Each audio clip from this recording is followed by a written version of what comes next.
Hey, how you doing? This is Adam Post, publisher of more than 1,000 comic books and marketing expert covering woke companies panic over lawsuits, cancel DEI hiring bonuses.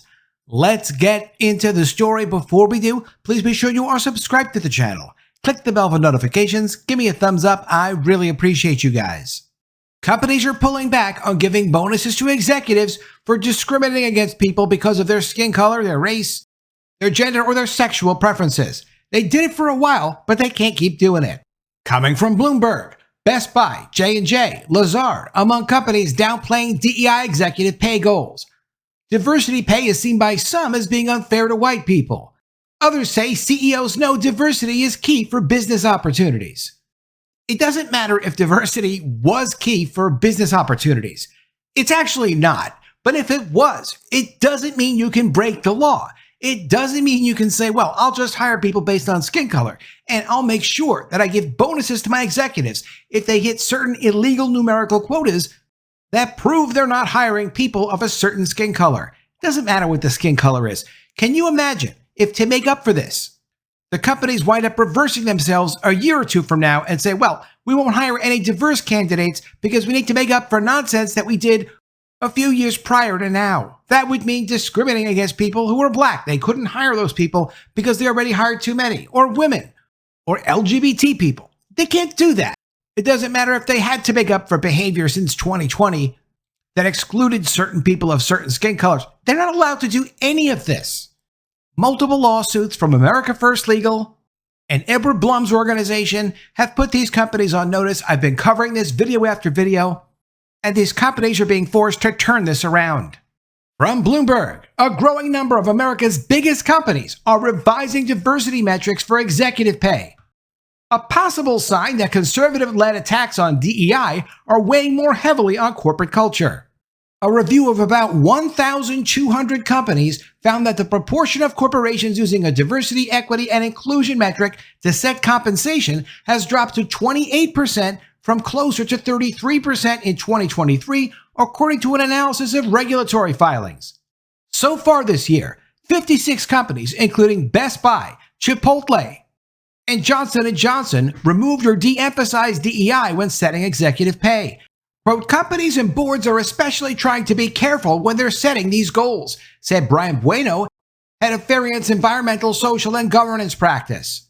It's possible we could see movement away from diversity or movement towards broader measures of human capital or workforce-related measures. Workforce-related measures, as in, if your employees do well, we'll give you a bonus. What do we mean by well? Well, we mean by being productive. We mean by doing your jobs. If your department is successful, you're supposed to get a bonus as a manager. That's how it's always worked in business. The new thing is the old thing, going back to merit. Conservative activists have been targeting executive compensation that rewards management for meeting DEI goals because they contend that such initiatives may encourage improper hiring behavior to meet diversity targets. It's part of a broader backlash against corporate diversity programs that's been amplified by billionaires, including Elon Musk and Bill Ackman, after the U.S. Supreme Court ruled a year ago that affirmative action in college enrollment is illegal. Ally Financial, Carnival Corp., and Lazard are among more than 60 companies that have made changes that eliminate or materially change references to DEI and compensation, according to a separate analysis of 1,500 companies by Strive Investment Management. The changes were material enough for those companies that the fund switched a vote against the executive compensation plans in 2023 to a vote in favor of the plans in 2024, according to Strive. Farient and Strive's analysis each identified more than 50 companies that made revisions and shared 12 of the names with Bloomberg News. Quote, compensation should incentivize executives to drive long-term shareholder value. In other words, to make the company more valuable for the investors who own the company. And while ESG is often a distraction, companies that continue to tie executive compensation to DEI factors may also be putting themselves in legal jeopardy. Everyone's so polite to each other. These companies are getting sued for doing outright, ridiculous, nonsensical, illegal things, discriminating against people that they're not allowed to discriminate against. You hire the best person for the job. That's how it works. It doesn't matter what they look like or what their sexual preference is. Strive, which opposes ESG-related corporate policies, was co-founded by former Republican presidential hopeful Vivek Ramaswamy. In Carnival's latest proxy filing, the company removed DEI from a section called Cultural Essentials, where it had been included in the 2023 compensation discussion. A spokesperson for the cruise operator said DEI remains a priority.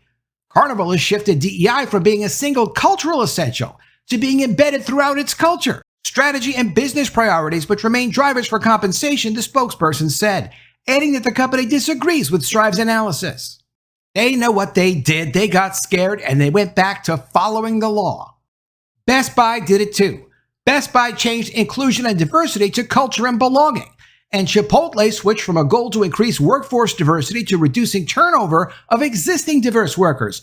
Johnson & Johnson dropped a reference to DEI goals for female, Black, and Hispanic representation. Starbucks was among the first companies to adjust the compensation language in its annual proxy filing.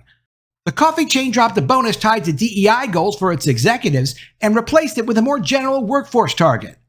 The company also linked a larger part of compensation to financial-related performance metrics. This is the way it's always been done. That's what accountability actually is.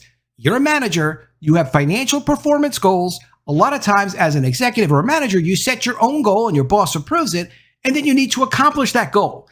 If you accomplish the goal and you keep your actions within the law, you get a bonus. That's the normal thing, as opposed to, here are some goals from top down. You must follow these illegal goals, and if you actually accomplish them, we'll give you a cash bonus. That's changing. Starbucks said it continues to support ways to improve employee diversity and retain specific workforce goals. Here's a list of companies and changes they've already made. From 3M, they've dropped DEI workforce mention and performance highlights. From Ally Financial, shifted from DEI metrics to an environment of inclusiveness and belonging. From Best Buy, shifted DEI bonus components into culture of belonging. From Carnival, removed references to supporting and promoting DEI in executive compensation metrics. Chipotle changed internal people goal from increasing diversity to decreasing turnover of diverse workers. J&J removed references to DEI goals, including representation of Black and Hispanic vice presidents.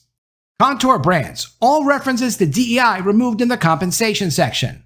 Lazard dropped reference to DEI in compensation discussion. PayPal removed diversity and DEI and B references and replaced them with belonging. Now they just call it belonging to keep themselves out of court. Regions Financial dropped references to DEI achievements in executive performance ratings. Sempra Energy removed references to diversity and inclusion, recruitment efforts that include more women and people of color. Used workplace equality instead. Uber continued to include DEI metrics and incentive programs, but added, quote, while we recognize the importance of DEI to our long-term value and performance, we don't make employment or other contracting decisions on the basis of any legally protected characteristic. So we're going to keep doing this, but we're not really going to keep doing this, and you won't catch us doing it. At least we hope not. That's Uber. Companies started adding incentives and executive pay to improve company diversity after the death of George Floyd in 2020. About 80% of Standard & Poor's top 100 companies promised to make changes at that time to rectify what they say were past disparities. Promising to break the law to try to make things right in the world. Did that work? No, of course it didn't work.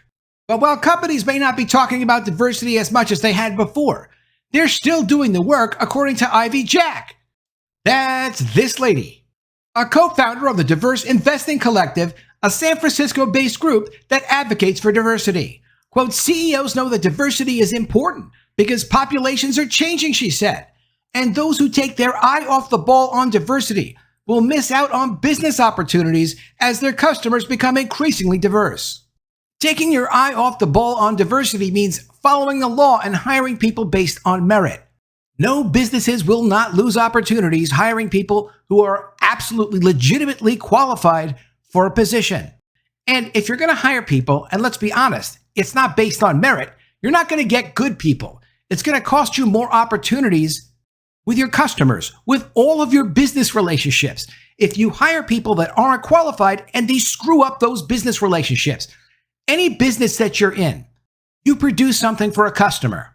If what you produce isn't competent, if it's not as good as what your competitors are doing, you're going to lose the business eventually. You don't lose opportunities by hiring the best qualified people. You get opportunities by hiring the best qualified people. Companies have been sued over this. They've been mocked over this. They've lost business over this. There's never been a situation where if you hire unqualified people, your company can possibly benefit. Another thing companies have been doing, and they seem to start to be phasing this out, but I haven't seen it completely phased out yet, is choosing diverse suppliers, having a diversity of suppliers. In business, it's a great thing to have a diversity of suppliers because then you essentially turn your suppliers into commodities, such that if you're in the publishing business and you have a printer to print your books and you're going to ship your books, you rely very heavily on that vendor. If that vendor has any kind of supply problems, and that absolutely has happened over the last couple of years, but it's happened in business before, you need to get that problem fixed. So a publishing company, for example, will typically have more than one printer that they can count on to get books printed so you can deliver to your customers. If you don't have that kind of diversity of your supplier base, you could have a problem. But that's not the diversity that these companies have been indulging in. The diversity they're indulging in is only giving contracts to certain business owners of certain skin colors or genders or sexual preferences. That does still exist in business. I'm sure it will eventually be phased out. It hasn't yet been completely phased out. But obviously, again, you cannot build a business based on a ridiculous criteria like that, because no matter what you look like or what your gender is, if you're running a business and you're a vendor and you don't actually deliver for your customers, it's not going to matter what your skin color looks like. You're going to get cut off by your customer and someone else will replace you. Maybe with the same skin color, maybe with a different skin color. You ultimately have to deliver based on merit or you have no business. Let me know what you think of all this in the comments below. Always love to see your ideas. Please be sure you are subscribed to the channel. Click the bell for notifications, give me a thumbs up, and I'll see you again soon with another story. And if I don't see you, I will miss you.